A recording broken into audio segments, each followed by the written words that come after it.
sisters and brothers. We are going to have our Dhamma talk and discussion session. I think as usual, Professor may say a few words. So Professor Chandima is present with our invitation. I am thankful to him for his presence. And Venerable Chuan Guan, he was our resident monk for some time. 4 years. Then now we consider him as a distinguished guest speaker. Then thank you very much for your presence to attend this session. After Professor's talk, there may be questions, so we can try to answer. Especially, you have to answer all the difficult questions. All right, thank you.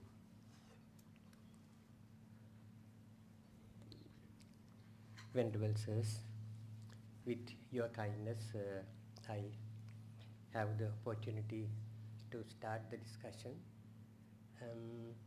As usual, today is sort of World Labour Day, and we have to sort of be thankful for all people who toil for us all over the world. People work for the progress of mankind. They shed their sweat and tears and all sort of effort they put to our benefit.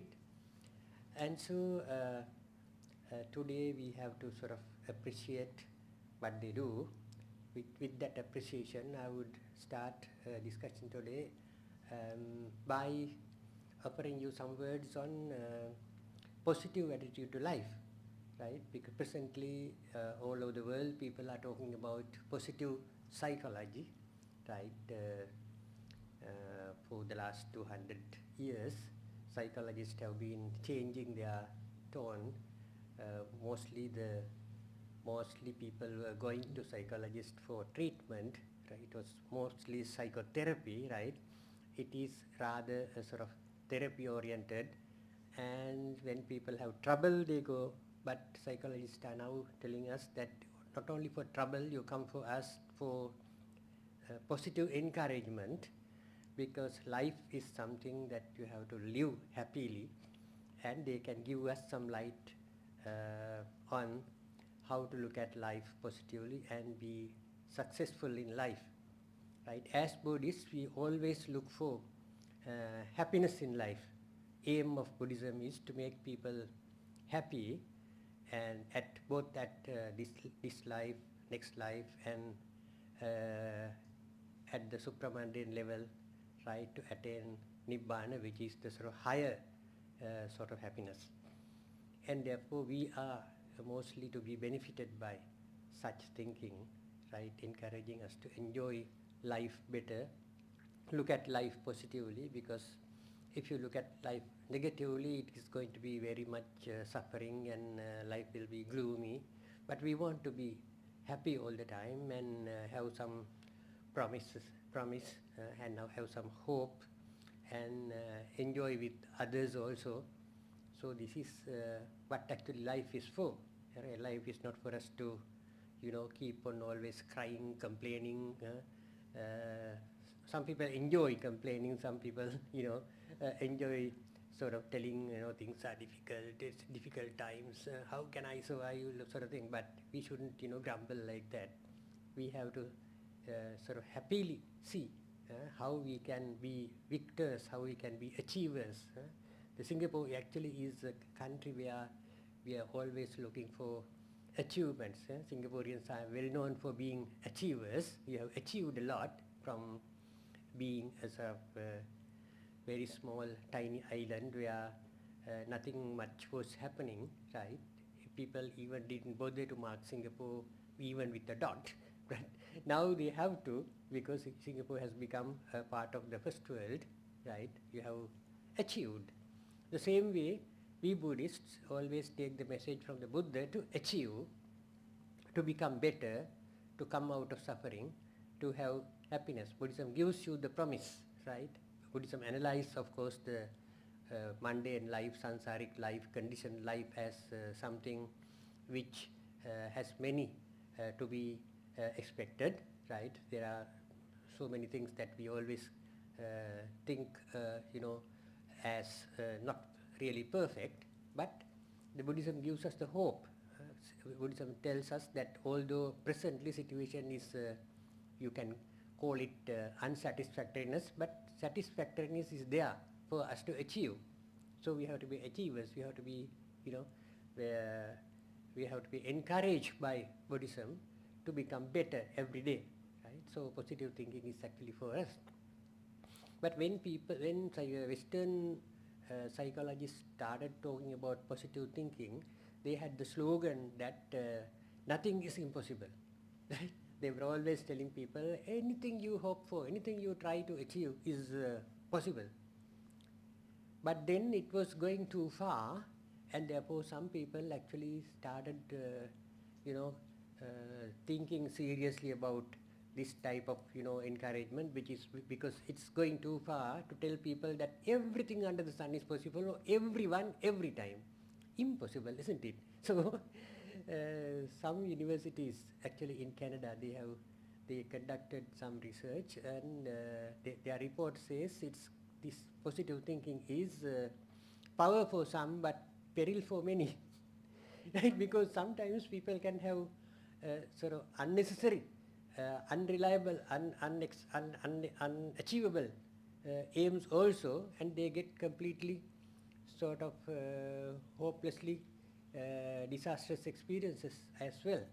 Because if you tell someone in Singapore that nothing is impossible, so if he thinks that, okay, then presidency in United States is possible for me, right?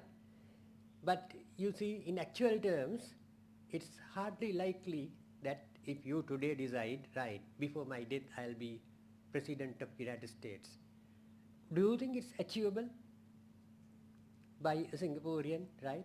It's a very difficult task, absolutely difficult task, because there are so many million, billion people in United States who would like to have the same position. So how many people you have to compete, right? How is it, possible? Unless you have the necessary resources, you are born with that talent and everything, right? Some people may say, right, Obama achieved it, why can't you? Right. But the Buddha says that you have to have your goals, right, achievable goals, and then even though it is difficult, right, there are certain goals that within your reach. Then Buddha had the goal which was sort of very difficult one, to achieve Buddhahood. It took many life events, right, in samsara, right? We have 550 life events collected and put into a book form, right, how he perfected himself to be the Buddha, right? So there are things that you can achieve, the possible goals, and there are the impossible goals also. So you have to sort of think realistically, right? If you think realistically, life is going to be beautiful, right? If you think unrealistically, right, unrealistic goals, right? So when you say everything is possible, you have to be a little bit, careful. But Buddhism encourages you to achieve difficult things, right? Not always the sort of easy things. He, as a Bodhisattva, in his life, Bodhisattva has set the example, right, when he was in the desert with his people, right, where there was no water. In one of those Jataka stories we are told that they digged in a place where they saw some grass plants, and after digging they came to a hard rock underground, and everybody were sort of thinking, oh, it's impossible, we can't go more than this is the tough stone.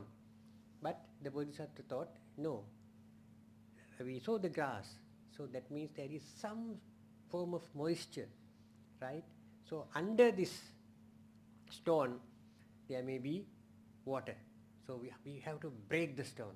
So encourage a young boy who had strength and ambition, right? So gave him the real hard iron weapon, right? Hit it very hard, and he managed to open the stone, and there was water, plenty of water in the middle of the forest, middle of the desert, right? So thereafter all other tourists who were passing the place could have water from this underground river, right? Underground river was blocked with this huge stone plaque, and therefore when it was broken and opened, there was water, right?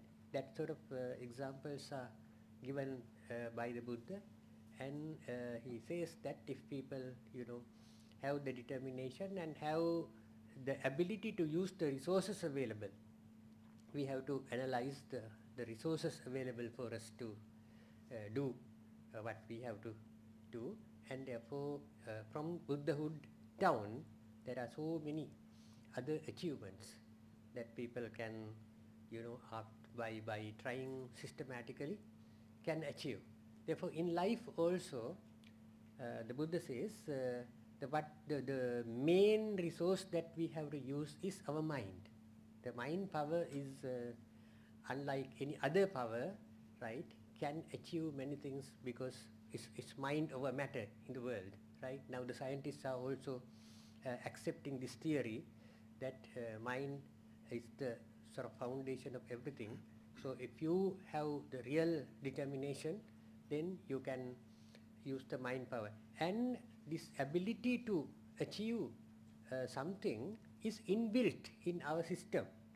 According to the Buddha, when he analyzed the sort of dependent origination method, when he applied the dependent origination method to our personality, he says in our personality there are certain elements which are connected with this positive thinking.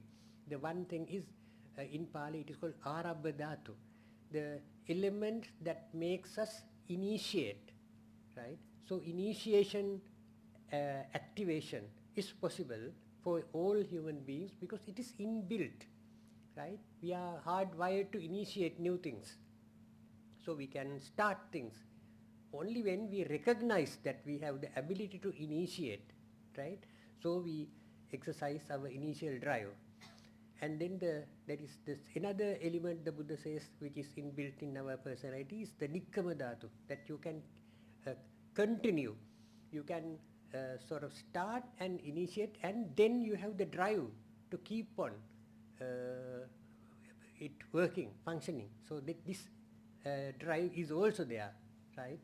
And then the Parakkama Dhatu, you have the ability to put your effort into it, right? So you have this ability, right, for working on, keeping something ongoing with extra effort. You can put effort. Like that, our ability to start, continue, and roll on and keep it going, and when we sort of are tired, put some extra effort, all that is within us. So it is biologically, psychologically possible for us to start and continue. That is why a person who is a very normal, right, can attain the highest spiritual state, which we call Buddhahood, right? It's a very ordinary man who can attain this, right? According to the Buddhist analysis, there are no hopeless fellows in Indian, among Indian religionists. There was a term called Icchantika, which means hopeless, right? In India, some people were called hopeless fellows, right? But the Buddhist schools in India kept on insisting to Indian people, there are no such people as hopeless, right? Even the people you brand as hopeless also can attain the Buddhahood because they have this inbuilt seed, the ability, right, the potential Buddhahood with everybody.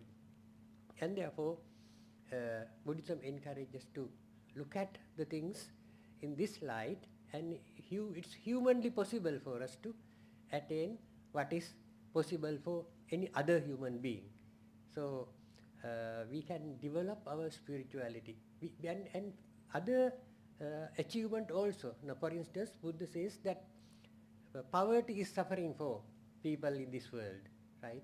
But at the same time, the poverty is impermanent, right? Only if a poor man decides my poverty is the result of my bad karma and it is permanent, I cannot become a rich man, then he will remain poor forever.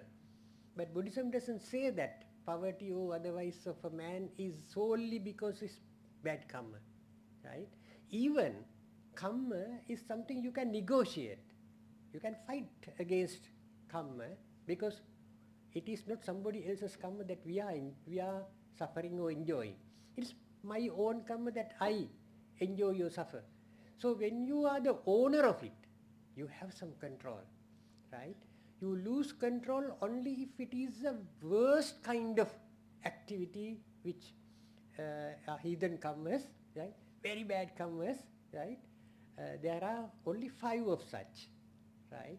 Kill father, kill mother, kill arahant, like that. They are, of course, you have to get the punishment as when you go to courts. If you have done murder, right, the judge will definitely punish you, right? But for a lesser gravity of a crime, right, a crime of lesser gravity, he will give you even pardon you, right? The same way, karma can be negotiable, right? Certain karmas, the Buddha says, can, if you live highly moral life and achieve more merits, right, and control yourself as a very good man, certain karmas can be cancelled out, right? And the most important thing is that karma is only operative in the sansaric field, conditioned world. If you can jump out of this sansaric conditioned framework, right, the karma law does not operate, right, when you have nibbanized, for instance, right? The Angulimala had done a lot of criminal activities, right? But during that life itself, he managed to eradicate his desire to be born again. He became an arahant, right?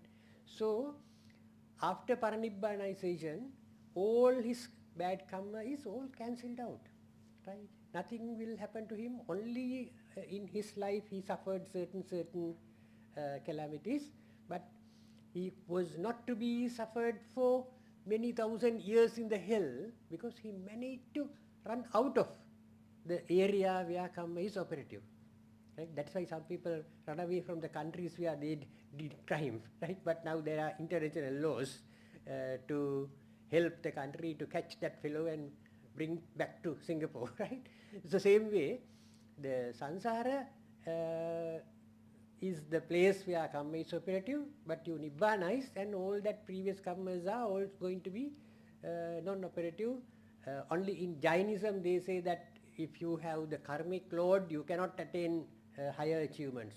You have to first suffer, finish everything as your karmic backlog, and then only you can attain final emancipation. That's the Jainism. That is Jainism.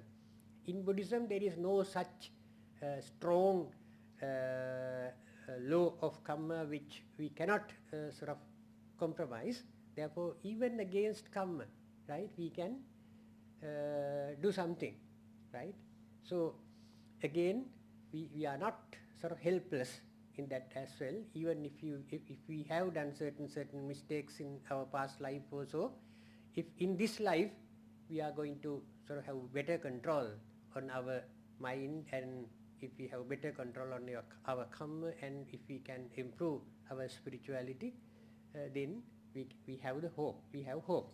So we can improve our lot with this type of activating our positive forces that we have.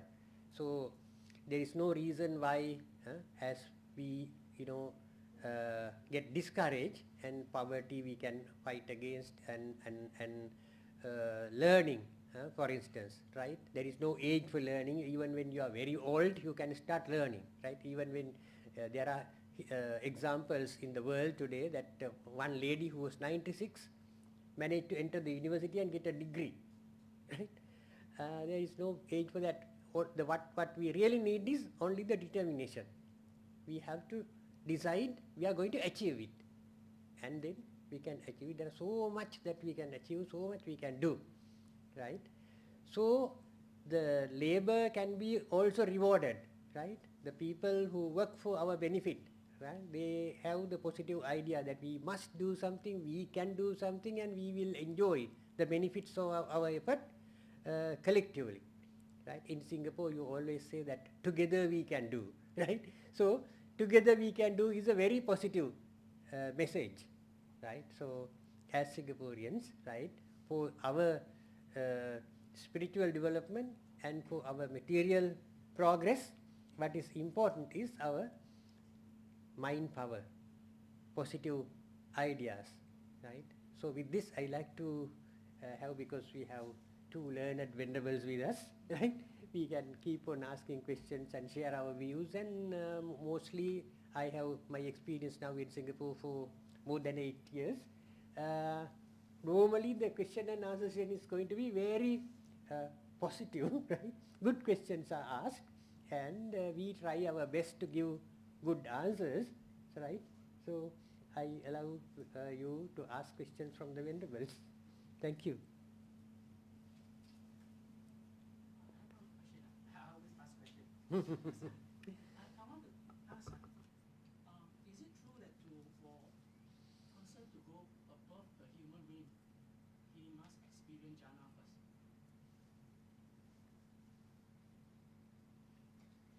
A difficult question. In a way, this is a difficult question. In a way, it's an easy question. So, if we look at the way the Buddha observed and he described to his disciples, to us, human beings, we exist preoccupied with sensual desire. So we belong to this realm of existence called the sensual desire realm. This would include beings